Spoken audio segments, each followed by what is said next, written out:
बिहार की हाजीपुर सीट दिन पर दिन इंटरेस्टिंग होती जा रही है। चिराग पासवान के खिलाफ कौन लड़ेगा, ये सवाल बढ़ता जा रहा है, क्योंकि चाचा ने कहा था कि पारस जी ने कहा था कि वो लड़ेंगे चुनाव, मगर आरजेडी इस विरासत की लड़ाई को लगातार और खतरनाक बनाती जा रही है। अब कयास लगाए जा रहे हैं कि चिराग पासवान के खिलाफ आरजेडी की तरफ से उनकी बहन चुनावी मैदान में उतर सकती है। तो इसकी पूरी कहानी क्या है, आज आपको ये बताएंगे। इसके अलावा जो चिराग पासवान के चाचा हैं पशुपतिनाथ पारस, क्या आरजेडी उनको भाव देना बंद कर चुकी है, क्या उनके सभी रास्ते बंद हो चुके हैं, ये आज आपको समझाएंगे। साथ ही बताएंगे कि बीजेपी की पहली लिस्ट, आरजेडी की पहली लिस्ट, चिराग पासवान की पहली लिस्ट आखिर कहाँ अटकी है। भाई पहले चरण के नामांकन शुरू हो गए हैं, तो इसके पीछे क्या कहानी है, सब आपको बताएंगे। बात करने के लिए होंगे हमारे वरिष्ठ साथी पंकज जी हमारे साथ, जो कि बिहार से जुड़े तमाम इनसाइट्स लगातार आप तक पहुंचाते रहते हैं, खबर से पहले खबर आप तक पहुंचाते रहते हैं। पंकज जी बहुत स्वागत है आपका। भाई हाजीपुर और चिराग पासवान लगातार एक कीवर्ड बने हुए हैं। एक क्लैरिटी हो गई थी कि एनडीए की तरफ से या चिराग पासवान की पार्टी की तरफ से खुद वो प्रत्याशी होंगे उस सीट पर। सामने चाचा ने दावेदारी ठोक दी कि मैं भी लड़ूंगा आपके खिलाफ, और अब तीसरा नाम आ गया है आरजेडी की तरफ से उनकी बहन का। क्या ये पारिवारिक जो लड़ाई है, विरासत की जो लड़ाई है, वो इस कदर मतलब खिचड़ी पक गई है कि जनता के लिए समझना बड़ा मुश्किल है। क्या कहानी समझाइए। देखिए, कल जो लोजपा रामविलास की संसदीय बोर्ड की मीटिंग हुई और उसके बाद चिराग पासवान बाहर निकले और उन्होंने ये कहा कि संसदीय बोर्ड ने ये तय कर दिया है कि मैं हाजीपुर से चुनाव लड़ूं, और संसदीय बोर्ड ने इनको अधिकृत भी कर दिया कि पार्टी को लेकर के आप तमाम फैसले लें। तो देखिए, ये तो औपचारिकता होती है। जेपी रामविलास मतलब चिराग पासवान। बिल्कुल। तो चिराग पासवान बहुत उत्साहित थे, क्योंकि उनको लग रहा था कि पिता की विरासत को संभालने का मौका उनको अब मिलने जा रहा है, और खास तौर पर इस बात को एनडीए एक्नॉलेज कर रही है। इसलिए चिराग पासवान के चेहरे पर मुस्कान छिपाए नहीं छिप रही थी, और उनके चेहरे पर जो संतुष्टि का भाव था वो साफ दिखाई पड़ रहा था, क्योंकि एनडीए ने पशुपतिनाथ पारस को दूध में मक्खी की तरह बाहर कर दिया। कहने को भले ही बहुत तरह की बात अंदर खाने चल रही हो, जब उनको कोई सीट नहीं दिया गया तो कहा गया कि इनको राज्यसभा भेजा जा सकता है, प्रिंस राज को मंत्री बनाया जा सकता है, तमाम तरह की बातें हुई। लेकिन आपने देखा मंत्रिमंडल का विस्तार हुआ, प्रिंस राज कहीं थे नहीं, पशुपतिनाथ पारस से कोई मिलने तक नहीं गया। विनोद तावड़े उपेंद्र कुशवाहा को मनाने गए, लेकिन पशुपतिनाथ पारस से कोई मिलने नहीं गया। पर बड़ी खबर क्या है? बड़ी खबर यह है कि चिराग पासवान की बहन उनके खिलाफ उतर रही है। आरजेडी इस लड़ाई को और दिलचस्प बनाने जा रही है, क्योंकि अगर हाजीपुर के विरासत का सवाल है तो आरजेडी चाहती है कि पशुपतिनाथ पारस तो चिराग के चाचा हैं, दिवंगत नेता रामविलास पासवान के भाई हैं, क्यों नहीं दिवंगत नेता रामविलास पासवान की बेटी को ही उतार दिया? यह बड़ा सवाल है। अब आप पूछेंगे कि क्या चिराग पासवान की कौन सी बहन चुनाव लड़ेगी? आपको यह ध्यान देना पड़ेगा कि रामविलास पासवान की 2 शादी थी। पहली शादी से जो 2 बेटियां हैं, एक बेटी आशा देवी, वो चुनावी मैदान में उतर सकती हैं। यह आरजेडी सर्कल में इसकी बड़ी चर्चा है। वो अभी नंबर 1 पर चल रही। और इनका पूरा परिचय बता दूं, क्योंकि यह भी राजनीतिक परिवार है। इनके पति साधु पासवान वो आरजेडी दलित प्रकोष्ठ के अध्यक्ष हैं। वो उसको संभालते हैं। और साथ ही साथ मैं आपको बता दूं कि जो साधु पासवान है, इनके पिता ने दलित सेना का निर्माण किया था, और उस समय पूरी पासवान फैमिली एक थी। पासवान फैमिली का जितना भी बड़ा कुनबा था वो पॉलिटिक्स में था, लेकिन सबके सिरमौर दिवंगत नेता रामविलास पासवान थे। लेकिन वो दिन चले गए। वो जब गुजरे तो सिर्फ पार्टी में ही बिखराव नहीं हुआ, बल्कि परिवार में भी बिखराव हुआ।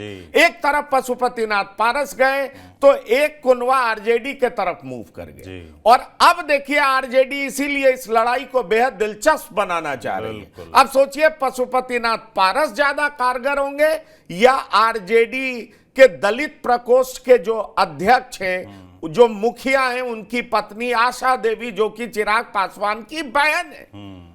बिल्कुल।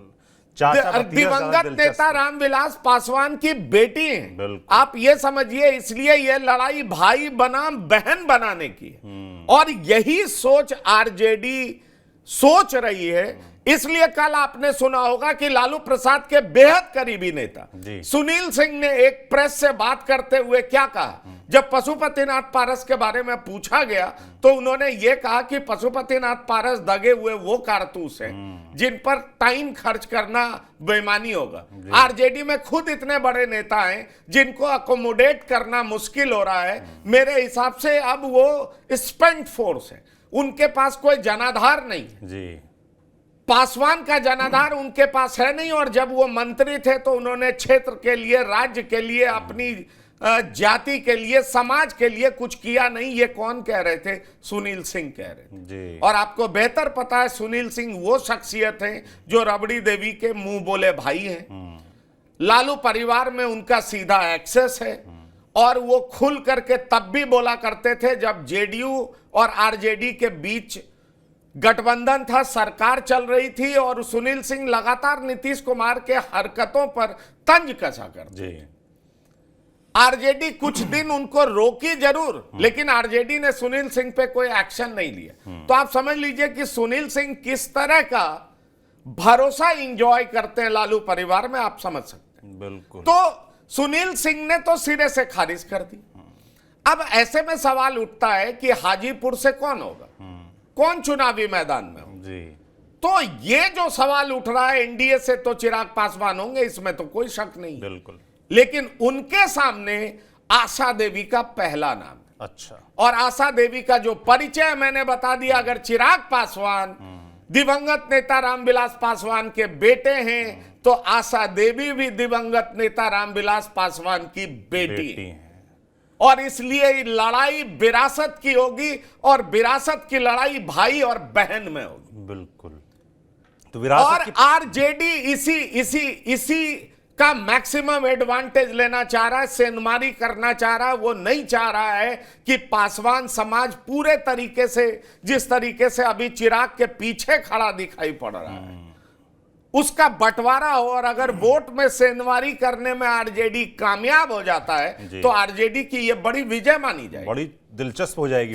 क्योंकि आप सौरभ देखें आखिरकार क्या वजह हुई कि पशुपतिनाथ पारस के साथ, और उनको मिला दे तो 5 एमपी थे, सिटिंग सांसद थे, लेकिन बीजेपी ने पशुपतिनाथ पारस को बिल्कुल तवज्जो नहीं दी, एक सीट तक नहीं दी। चिराग पासवान की पूरी बात मान ली और चिराग पासवान के कहने पर पशुपतिनाथ पारस दूध में मक्खी की तरह निकाल फेंके गए। इसकी सिर्फ और सिर्फ एक वजह है कि चिराग पासवान को लेकर के बीजेपी के भीतर यह इंप्रेशन था कि चिराग पासवान के साथ पासवान समाज जो है वो पूरे तरीके से खड़ा है। 99% वोट उनके साथ खड़ा है, ऐसा बीजेपी मानती है। इसलिए बीजेपी ने पूरा एलजेपी चिराग पासवान को मान ली। भले ही एलजेपी 2 भागों में विभक्त हो, एक का नाम एलजेपी रामविलास हो, एक का नाम राष्ट्रीय लोक जनशक्ति पार्टी हो, लेकिन बीजेपी ने एलजेपी रामविलास को ही असली एलजेपी एक्नॉलेज किया। ऐसे में हाजीपुर की लड़ाई आप देखेंगे दिलचस्प होती दिखाई पड़ रही। यह सच है कि 2 और नाम चर्चा में है, वो शिवचंद्र राम भी हैं जो पिछली बार लड़े थे, वो पशुपतिनाथ पारस के लिए भी कुछ लोग बैटिंग कर रहे हैं। लेकिन आरजेडी के भीतर जो बड़ी सोच पनपी है और जिसको लेकर के बात की जा रही है, अंदर खाने बड़ी जोर चर्चा है कि क्यों नहीं आशा देवी को उतारा जाए, जो कि पार्टी की वफादार सिपाही भी है, उनके पति भी दलित प्रकोष्ठ के अध्यक्ष हैं, क्यों नहीं इनको मैदान में उतारा जाए। और क्यों नहीं पासवान में मैसेज दिया जाए कि आरजेडी भी पासवान समाज की हितैषी है, क्यों नहीं पासवान समाज में यह मैसेज दिया जाए कि अगर बेटा एनडीए की तरफ है तो बेटी महागठबंधन के तरफ, इंडिया अलायंस के तरफ है। इसलिए बेटा बेटी के बीच में जनता चुनाव करे। अगर जनता थोड़ी भी दिग्भ्रमित होती है, जो पासवान समाज के वोटर हैं, तो इसमें आरजेडी की बड़ी विजय सामने आएगी। और आरजेडी यही रणनीति के तहत उनकी बेटी को चुनावी मैदान में उतारना चाहती है। देखा जाए तो चिराग पासवान अपनी पहली लड़ाई जो उनके चाचा के साथ चल रही थी, पशुपति पारस के साथ, उसको जीतने में कामयाब रहे, यानी कि विरासत की लड़ाई। और कहीं ना कहीं वो ये साबित करने में कामयाब रहे बीजेपी के सामने कि पूरी जो पॉलिटिकल लेगेसी है या चिराग पासवान, जो पासवान वोटर है वो चिराग पासवान के साथ है, इसीलिए चाचा किनारे कर दिए गए। क्या अब यही स्थिति या यही बात आरजेडी भी समझ चुकी है कि पासवान वोटर जो है वो इंटैक्ट है चिराग के साथ? अगर हम हाजीपुर से चाचा को उतारते हैं तो हमको उतना लाभ नहीं होना है, और अगर पासवान वोटरों को कंफ्यूज करना है तो चाचा को हमको भी किनारे लगाना पड़ेगा, तभी ये फाइट मजेदार हो पाएगी। तो क्या चाचा आरजेडी में पूरी तरीके से किनारे कर दिए गए? देखिए, जहां तक चाचा का सवाल है, बेचारे चाचा हो गए जी, चाचा बेचारे हो गए। चाचा के लिए यह कहा जा सकता है कि वो ना घर के रहे ना घाट के रहे जी। चाचा मंत्री पद एंजॉय करते रहे, लेकिन चाचा लगातार अपनी जमीनी जो हकीकत थी, जो जमीनी आधार था, उसको खोते रहे, उससे दूर होते रहे। और इसी का परिणाम आपको दिखाई पड़ा कि चाचा को बिल्कुल बीजेपी ने साफ कर दिया। हाफ ही नहीं किया, साफ कर दिया जी। ऐसे में सवाल उठता है कि चाचा की क्या स्ट्रेंथ है, उसको आरजेडी भी समझ रही है जी। लालू प्रसाद मंजे हुए खिलाड़ी, बिल्कुल। लालू प्रसाद जिस तरह की रणनीति अपनाते हैं, क्योंकि पिछली बार तो वो जेल में थे, जेल में रह करके वो बहुत कुछ कर नहीं पाए थे और आरजेडी के भीतर बहुत तरह का कंफ्यूजन जी। इस बार लालू प्रसाद बाहर है और लालू प्रसाद बिहार के ऐसे मंजे हुए राजनीतिज्ञ हैं कि वो अगर जीत और हार का कम फासला होगा तो वो भी हार को जीत में तब्दील करना जानते हैं जी। किसको कहां से लड़ाना है, इस बात को वो बहुत बेहतरीन तरीके से समझते हैं। और इसलिए मैं आपको कह रहा हूं कि इस बार की लड़ाई को दिलचस्प बनाने के लिए, क्योंकि देखिए, अगर लोगों को विरासत किसको सौंपना है, पासवान समाज को सौंपना होगा, तो एक जो नेता जो दिवंगत हो चुके हैं उनके बेटे और भाई में चूज करना होगा, तो ऑब्वियस है समाज की सिंपैथी बेटे के तरफ होती है। लेकिन जब बेटे और बेटी के बीच की लड़ाई होगी तो ये लड़ाई अच्छी होगी, थोड़ा कंफ्यूजन पैदा होगा। इसको भूलना नहीं चाहिए बिल्कुल कि आखिरकार सब कुछ बेटे को ही क्यों मिले, बेटी को क्यों नहीं मिलना चाहिए जी। वो भी तो दिवंगत नेता की एक पत्नी की बेटी है, इस बात को समझिए। इसलिए ये जो चर्चा आरजेडी में बड़ी तेजी से चल रही है कि क्यों नहीं आशा देवी को मैदान में उतारा जाए और आशा देवी को मौका दिया जाए, हाजीपुर की लड़ाई दिलचस्प बनाया जाए, एक तरफा नहीं बनाया जाए। और हो सकता है अगर पासवान समाज के भीतर इस बात को लेकर के एक इमोशन जाग गया तो निश्चित तौर पर यह आरजेडी के लिए पॉलिटिकली बड़ा बेनिफिशियल हो। बिल्कुल। और आरजेडी इसी पर खेलना चाह रही। इसलिए कल आपने सुनील सिंह को सुना, जैसा कि मैंने आपको कहा कि सुनील सिंह कह रहे थे दगे हुए कारतूस, और सुनील सिंह ही नहीं कह रहे थे, भाई वीरेंद्र भी कह रहे थे। कुछ दिन पहले तक भाई वीरेंद्र कह रहे थे पशुपतिनाथ पारस का वेलकम है, लेकिन अब वही भाई वीरेंद्र आरजेडी के प्रवक्ता हैं, वो कह रहे हैं कि अरे ये दगे हुए कारतूस हैं, क्या स्पेंट फोर्स हैं, इनकी क्या जरूरत है, इनका जनाधार क्या है, इनको आरजेडी लेकर के बैगेज क्यों कैरी करेगी, आरजेडी में खुद इतने बड़े नेता हैं, उनके लिए तो सीटें हम लोग अवेलेबल करा नहीं पा रहे हैं, उनको अकोमोडेट कर नहीं पा रहे हैं, तो हम एक बोझ को क्यों अपने साथ लें। ये सुनील सिंह साफ तौर पर कह रहे हैं, जबकि सुनील सिंह दूसरी तरफ ये भी कह रहे हैं कि अरे भाई हम लोगों ने अधिकृत कर दिया अपने राष्ट्रीय अध्यक्ष को, वो फैसला लेने के लिए स्वतंत्र है। लेकिन पार्टी के भीतर से जो आवाज आ रही है उससे पार्टी के मूड का पता चलता है कि पार्टी सोच क्या रही। और जहां तक पशुपतिनाथ पारस का सवाल है, तो पशुपतिनाथ पारस अभी भी डिसाइड नहीं कर पा रहे हैं।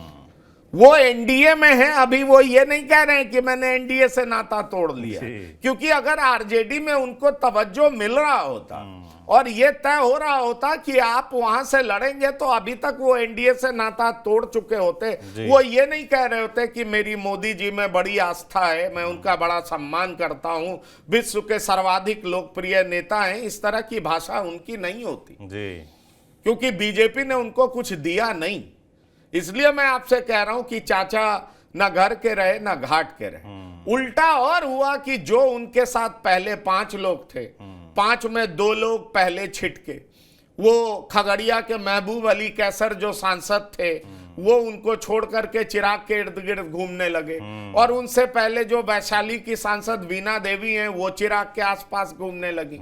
अब ये दोनों लोग तो पहले छोड़ चुके जी। अब बचे 3 लोग, जिसमें चाचा पारस 1, चंदन सिंह 2 जो कि सूरजभान सिंह के भाई हैं, और तीसरे उम्मीदवार जो चाचा पारस के भतीजे हैं प्रिंस राज। अब प्रिंस राज की भी बोली बदल रही है। अच्छा। प्रिंस राज कह रहे हैं कि चिराग हमारे अभिभावक हैं, हमारे बड़े भाई हैं, और सच बात है परिवार तो एक ही है, कुनबा तो एक ही है। जब तक रामविलास थे ये कुनबा एक था जी। दिवंगत नेता रामविलास पासवान में सबको भरोसा था, पासवान की पूरी राजनीति उनके इर्द गिर्द घूमती थी जी। लेकिन अब आप देखें तो पार्टी में परिवार में ही कई धारा हो चुका है। एक बेटी का परिवार अलग राजनीति कर रहा है, दिवंगत नेता के भाई का परिवार एक अलग राजनीति करने को लेकर के एक नई पार्टी बना दिया, राष्ट्रीय लोक जनशक्ति पार्टी, और एक उनके सुपुत्र चिराग पासवान लोक जनशक्ति पार्टी रामविलास उन्होंने बनाया। अब आप देखिए कि अपने परिवार को समेटने और सहेजने के लिए चिराग पासवान क्या कुछ करते हैं, यह देखना दिलचस्प होगा, क्योंकि कहा जा रहा है जी। कि एक समस्तीपुर सीट भी उनके कोटे में आया है, जहां से प्रिंस राज सांसद हैं। लेकिन प्रिंस राज को टिकट इसलिए नहीं दिया जाएगा क्योंकि चिराग ने एक डिसीजन ले लिया है कि जितने विद्रोही सांसद थे उनमें से किसी को टिकट नहीं दिया जाएगा। आपने हाँ। जी, आप बताना शुरू कर चुके हैं कि टिकट बंटवारे को लेकर तो बिहार की जनता भी यही जानना चाहती है कि आखिर पहले चरण की नामांकन प्रक्रिया शुरू हो चुकी है, टिकट कहाँ अटके हैं, भारतीय जनता पार्टी की टिकट कहाँ अटके हैं, आरजेडी की टिकट कहाँ अटके हैं, कांग्रेस की टिकट कहाँ अटके हैं, और चिराग पासवान की जो आपने स्ट्रेटजी बताई है कि वो अपने जो 5 सीटें हैं उनके प्रत्याशी को लेकर सोच रहे हैं कि वो रिपीट नहीं करेंगे, नए चेहरे होंगे। मगर आखिर फिर वही सवाल बिहार की जनता जानना चाहती है कि आखिर प्रत्याशियों की घोषणा कब होगी, लिस्ट कब आएगी? देखिए, जहां तक प्रत्याशी का सवाल है, आप प्रत्याशी की बात कर रहे हैं, ठीक है, तो प्रत्याशी की बात में बहुत इंपॉर्टेंट है कि पहले चरण में कहां कहां मतदान हो। जी बिल्कुल। तो पहले चरण में होना है जमुई, नवादा, औरंगाबाद और गया। जी। इन चारों सीटों में अगर आप देखें तो जमुई तो चिराग पासवान के कोटे में जी।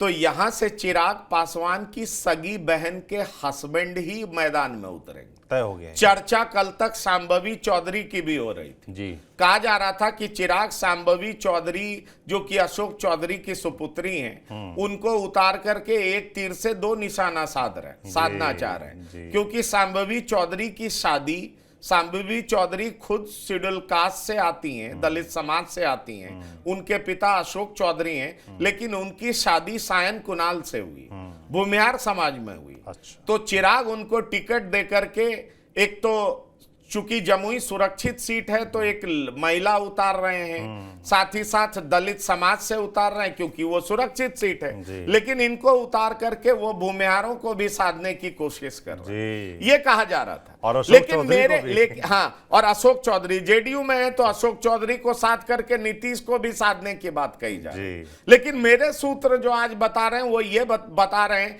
कि चिराग पासवान अपनी सगी बहन जो चिराग पासवान के खिलाफ उतर रही हैं, वो सौतेली बहन जी, चिराग पासवान अपनी सगी बहन के हस्बैंड को जमुई से चुनाव लड़ाने जा रहे हैं, जिनका नाम है अरुण भारती। अच्छा। इस बात को जान लीजिए, जो कि पहले चरण में होना। इसलिए पहले चरण के सीटों का डिक्लेरेशन इसलिए नहीं हो पा रहा क्योंकि बहुत रस्साकशी है, किसको देना है किसको नहीं देना है, एनडीए फैसला नहीं कर पा रही है, तो उसको देखते हुए महागठबंधन नहीं कर पा रहा है। महागठबंधन में भी पेच फंसा है कि कांग्रेस इतने पे लड़ के रहेगी, कन्हैया कुमार लड़ेंगे कि नहीं लड़ेंगे, सीपीआई सीपीएमएल कितनी सीटें लेंगी, ये तमाम तरह के की दिक्कतें हैं वहां जी। तो महागठबंधन में भी पेच फंसा है और एनडीए में चलिए ये क्लियर हो चुका है कि इतनी सीटों पर लड़ेंगे, लेकिन बीजेपी के भीतर भी कुछ सीटों पर पेच फंसा है कि कौन लड़ेगा जी। सारण से राजीव प्रताप रूडी लड़ेंगे या नहीं लड़ेंगे, पटना साहिब से रविशंकर प्रसाद लड़ेंगे कि नहीं लड़ेंगे? वहां ऋतुराज सिन्हा लड़ेंगे, जी। बक्सर से अश्विनी चौबे लड़ेंगे कि नहीं लड़ेंगे? वहां कौन लड़ेगा? इस तरह की कई सीटें हैं जिसको लेकर के विवाद है। मुझे लगता है अगले 1-2 दिन में सबका फैसला हो जाएगा और इसी तरीके से महागठबंधन भी बहुत जल्दी फैसला कर लेगा, इसकी पूरी उम्मीद है। मैं मान रहा हूं कि कल तक महागठबंधन इस निष्कर्ष पर पहुंच जाएगा कि उसके घटक दल कौन कितनी सीटों पर चुनाव लड़ेंगे। लेकिन एक बात इतना तय है कि चिराग पासवान एक भी पुराने चेहरे को रिपीट करने नहीं जा रहा। आप कह रहे थे कि जो भतीजे हैं प्रिंस राज, उनके सुर बदले हैं तो उनके भी तो नहीं, पर उनके सुर बदले हैं, पर प्रिंस राज को कहा जाएगा ठीक है तुम हमारे साथ आओ, काम करो, विधानसभा में तुम्हारे लिए देखेंगे जी। उनकी परीक्षा ली जाएगी। ऐसा नहीं है कि आन वक्त पहले आपका सुर बदल गया और फिर आपको तुरंत मलाई दे दिया जाएगा, ये बात नहीं है। हाँ, ये बात जरूर कही जा रही है कि वहां से 2 उम्मीदवार चुनावी मैदान में हो सकते हैं, प्रिंस राज की बहन को दिया जा सकता है। अच्छा। और ऐसा करके चिराग पासवान अपने एक और चाचा जो कि रामचंद्र पासवान गुजर चुके हैं, उनके परिवार को अपने साथ जोड़ने की कोशिश करेंगे, क्योंकि पशुपतिनाथ पारस तो साथ है नहीं। तो रामचंद्र पासवान इनके साथ आ जाए, उनका परिवार आ जाए। रामचंद्र पासवान भी गुजर चुके हैं, इसलिए प्रिंस राज की बहन को टिकट दिया जा सकता है। और साथ ही साथ अगर प्रिंस राज की बहन को भी नहीं दिया जाता, उनको कहा जाता है कि चलिए विधानसभा का इंतजार करते हैं, 1 साल तो है, आप हमारे साथ मिलकर के काम करिए, हम लोग साथ काम करते हैं, तो वहां एक संजय पासवान है, उनको भी दिया जा सकता है, जो कि पार्टी के नेता है, इसी पार्टी के नेता है जी। और जनता जानना चाहिए लिस्टें आनी कब है? आप अगले 24 से 48 घंटे का इंतजार करिए, पिक्चर बहुत साफ हो जाएगा और खास तौर पर फेज वाइज तो साफ हो ही जाएगा जी, क्योंकि होली का समय भी है, नोटिफिकेशन हो चुका है, नॉमिनेशन का डेट आ चुका है, और आपको पता है पहला चुनाव इन इलाकों में होना है, तो जमुई तो क्लियर हो ही जाएगा ना जी। होली के पहले मतलब होली की मिठाई सूखी सूखी रहेगी कि खुशियों के साथ? अरे जिनको मिल जाएगी उनकी तो मीठी गीली रहेगी, जिनको नहीं मिलेगी उनकी सूखी रहेगी। बिल्कुल सीधी सी बात है जी। तो कुल मिलाकर अगले 24 से 48 घंटे बड़े महत्वपूर्ण है बिहार के लिए कई लिहाज से, कि टिकटों का बंटवारा हो सकता है, जो प्रत्याशियों की लिस्ट है कम से कम लिस्ट जब भी आए सौरभ, मैं अपने दर्शकों से यह वादा कर सकता हूं कि मैं कल चिराग किस किस को टिकट दे रहे हैं वो पुख्ता तौर पर आपको बता दूंगा। बता तो मैं अभी भी सकता हूं, लेकिन कल मैं पुख्ता तौर पर बता दूंगा। सारी बातें आज ही बता दी जाएं वो ठीक नहीं हो। एक फाइनल कॉल मुझे लगता है पंकज जी का बाकी है, वो आज पूरा हो जाएगा तो दर्शकों के लिए कल वो पूरी कम से कम चिराग पासवान की जो 5 सीटें हैं उनको लेकर कॉन्फिडेंटली बताएंगे आपको कौन लड़ सकता है। बाकी हमने ये तो बता दिया कि पुराने चेहरे कोई रिपीट नहीं हो रहे, चिराग किसी विद्रोही नेता को टिकट नहीं दे रहे। बिल्कुल। और हमने ये भी क्लियर कर दिया, कल ये बात उठी थी कि जमुई से क्या शांभवी लड़ेंगी, तो नहीं, जो मेरे पास खबर आ रही है कि शांभवी नहीं लड़ रही है, चिराग पासवान अपने सगे बहनोई, अपनी बहन के हस्बैंड अरुण भारती को चुनावी मैदान में उतारने जा रहे हैं जी। बिल्कुल। तो लगातार जानकारियां आ रही हैं कौन कहां से लड़ सकता है, कौन संभावित प्रत्याशी है, लगातार पंकज जी आपको अपडेट देते रहते हैं। हाजीपुर के बारे में आज खास तौर पर पंकज जी ने एकदम नई जानकारी दी है कि चिराग पासवान के खिलाफ उनके चाचा लड़े तो लड़े, मगर आरजेडी की तरफ से उनकी बहन प्रत्याशी हो सकती है। तो हाजीपुर का चुनाव इंटरेस्टिंग होता जा रहा है। चुनाव तो खैर पूरे बिहार का ही इंटरेस्टिंग है, लगातार हमारी नजर बनी हुई है, जो भी अपडेट आ रहे हैं आप तक पहुंचा रहे हैं, ऐसे ही पहुंचाते रहेंगे। आप देखते रहिए TV9 डिजिटल। शुक्रिया।